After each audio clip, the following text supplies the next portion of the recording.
امریکی نائب صدر JD وینس کے دورہ اسرائیل کے دوران اسرائیلی پارلیمنٹ کی جانب سے مقبوضہ مغربی کنارے کو اسرائیل میں ضم کرنے سے متعلق 2 بلز کی منظوری پر ٹرمپ انتظامیہ نے سخت رد عمل دیا ہے۔ نائب صدر JD وینس نے اس فیصلے کو احمقانہ اور اپنی توہین قرار دیا ہے، جبکہ امریکی صدر ٹرمپ نے واضح طور پر کہہ دیا ہے کہ اسرائیل مقبوضہ مغربی کنارے کو ضم نہیں کرے گا، جبکہ اس بل کی منظوری سے پہلے ایک انٹرویو میں ٹرمپ یہ بھی واضح کر چکے ہیں کہ اگر اسرائیل نے مقبوضہ مغربی کنارے کو ضم کرنے کی کوشش کی تو وہ امریکہ کی حمایت کھو دے گا۔ ساتھ ہی یہ خبر بھی سامنے آئی ہے کہ اگر نیتن یاہو غزہ میں جنگ بندی کے معاہدے کو نقصان پہنچاتے ہیں تو صدر ٹرمپ ان کے ساتھ انتہائی سخت رویہ اختیار کریں گے۔ ساری صورتحال میں اسرائیلی وزیر اعظم نیتن یاہو پارلیمنٹ میں ہونے والی ووٹنگ پر وضاحتیں پیش کر رہے ہیں، اور یہ تمام صورتحال ایسے وقت میں پیش آ رہی ہے کہ جب امریکہ غزہ میں جنگ بندی کے معاہدے کو برقرار رکھنے کی کوششیں کر رہا ہے۔ اسی سلسلے میں اس ہفتے ٹرمپ انتظامیہ کے 4 اعلیٰ عہدیداروں نے ایک کے بعد ایک اسرائیل کا دورہ کیا ہے۔ بدھ کو اسرائیلی پارلیمنٹ نے ابتدائی ووٹنگ میں مقبوضہ مغربی کنارے کے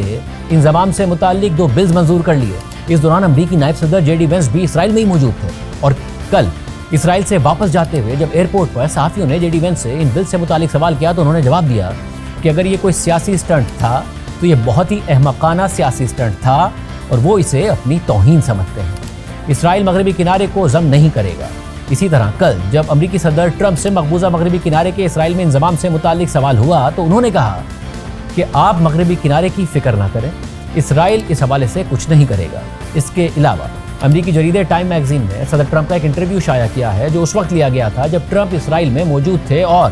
اس وقت تک اسرائیلی پارلیمنٹ میں یہ بلز بھی نہیں لائے گئے تھے۔ 15 اکتوبر کو دیے گئے اس انٹرویو میں ٹرمپ نے واضح طور پر مقبوضہ مغربی کنارے کی اسرائیل کے ساتھ انضمام کی مخالفت کی تھی اور کہا تھا کہ ایسا اس لیے نہیں ہوگا کیونکہ میں نے عرب ممالک سے وعدہ کیا ہوا ہے، ہمیں عرب ممالک کی عظیم حمایت ملی ہے، یہ کبھی نہیں ہوگا، اگر ایسا ہوا تو اسرائیل امریکہ کی تمام حمایت کھو دے گا۔ ٹرمپ انتظامیہ نے واضح طور پر مقبوضہ مغربی کنارے کے انضمام کو اپنے لیے ریڈ لائن قرار دیا ہے۔ ایسے میں اسرائیلی وزیر اعظم نیتن یاہو بھی وضاحتیں دیتے ہوئے ووٹنگ کو اپوزیشن سے منسلک کر رہے ہیں۔ حالانکہ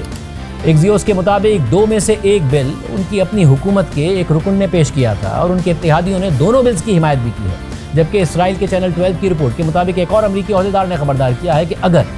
اسرائیلی وزیر اعظم نیتن یاہو غزہ میں جنگ بندی اور یرغمالیوں کی رہائی کے معاہدے کو خراب کرتے ہیں تو ٹرمپ انہیں نہیں چھوڑیں گے۔ امریکی عہدیدار نے مبینہ طور پر چینل 12 کے نمائندے باراک راوید کو بتایا کہ نیتن یاہو صدر ٹرمپ کے ساتھ ایک نازک لکیر پر چل رہے ہیں، اگر وہ اسی طرح آگے بڑھتے رہے تو وہ غزہ کے معاہدے کو بگاڑ دیں گے، اور اگر